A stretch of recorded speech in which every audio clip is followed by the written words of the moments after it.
Hi, Sally Morin, San Francisco personal injury attorney, and I'm here to continue my discussion about the damages you can collect in a personal injury case. I already discussed the first two types of special damages, property damage and medical damages. Today I'm going to discuss the third type of special damages, which are the loss of earnings damages. Okay?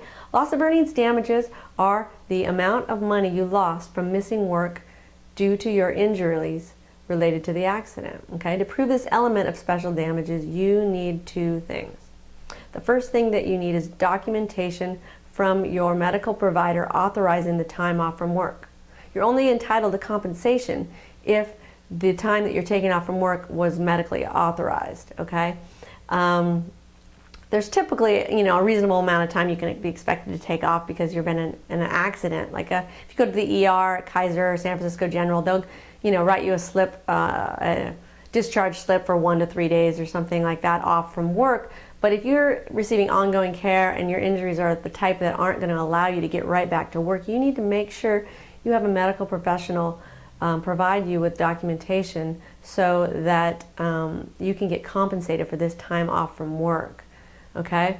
And the second thing that you need to prove this element of damages is financial documentation, which shows a pattern of earnings from before the accident. Okay, there needs to be documentary proof of your earnings from before the accident, showing your hours, your schedule, your typical earnings, so that when we look at your documentation after the accident, we can see, whoa, there's been a real dip in earnings here. It's pretty easy to show this if you're a W-2 or paycheck type of employee, because you make a steady earnings and then all of a sudden you're taking time off from work and those earnings aren't there. If you're self-employed or a business owner, it's a little more difficult because the earnings can be up and down, but we can show this with profit and loss statements, QuickBooks reports, or even better yet, your tax returns should do the trick. So, and also if you are an employee and you receive medical time off, you're entitled to get paid for that, even if you're getting paid for your medical leave, because now you're not able to take those days off for real medical concerns that are just coming up rather than an accident that was caused by another party.